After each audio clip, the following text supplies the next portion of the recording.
Vowels, full chart. Okay, this is a continuation of the Introduction to Vowels module, and we need to give a little fuller discussion than we did in that module. This is the screen we ended up with at the end of the Vowels introduction, and this was the chart that I recommended that you have in your mind as you read. It's pedagogically useful for reading. But we need to change it a little bit. Now, just as a reminder, we have long tone vowels here, short tone, half or reduced vowels here. These two rows are fine. What we need to do is we need to split this row into two rows.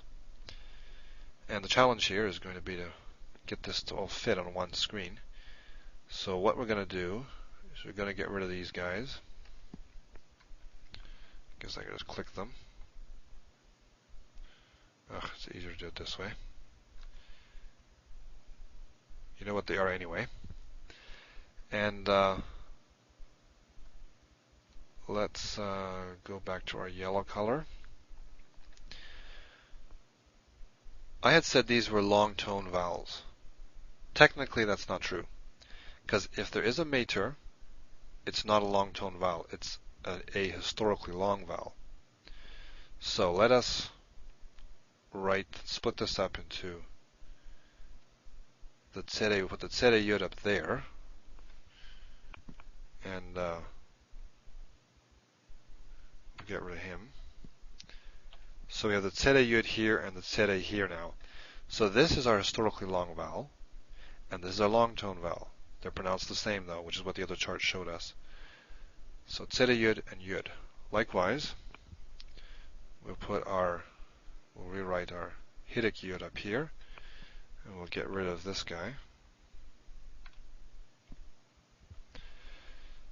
So now we have hidik yud as our historically long vowel, and hidik as our long tone vowel. Likewise, we'll do our holam vav up here, and we'll get rid of this guy. And we'll do the same here. This we have to get rid of both of them and rewrite them. So our shudak goes up here because it has the mater, and down here we stay with the kibbutz. So these two columns are the same, or these two rows are the same, like I said. Here we have our long tone vowels. Here we have our historically long vowels. And there's one here I didn't add. The hey, kametz hey. This is our historically long a. This one only occurs at the end of words. The rest of these can be elsewhere. Now, what do you want to say about these? Let's note a couple things. What you see here is that there's a hidik, a long tone hidik, and a short tone hidik. And there's a long tone shudak and a short tone shudak. For reading purposes, for the most part, read it as short. The rule is that you should read it as short unless it is in a open syllable or a stressed syllable. Then you read it as long. We'll talk about syllables in a later module. But for reading, if you follow the other chart, you'll be fine. The value of this, well, the value is that it's more correct, but transliteration is really is important here. So let's look at how you transliterate all these Hebrew vowels. Let's start with the short vowels because they're the baseline, really. So the patach is transliterated as a. I'm going to actually make a little thinner line here so I can fit it in these little spaces a little better. So A is how you transliterate a patach. Sagol is E, hidik is I, kametz hatuf is O, remember this is the short O, and shudak is U. So the transliteration of these short vowels is simple. It's A, E, I, O, U. Now the reduced ones, we may as well go down there first. They are the same thing with a little, I'm not sure what they call it, brev or breve, I'm not sure how you pronounce that. This upside down curved thing. That's how you mark these. So it's the same letter as above, as the one it's reduced from. I'll skip this for a second. O with a little U on it, a little cup, and this one has nothing. And now the shava can be done like this. You leave the dot off, and you put a little cup just like that. So that corresponds to these ones. Sometimes it is also transliterated with a raised E, just a small raised E, slightly higher than the baseline. So if you remember, these little cups mean reduced.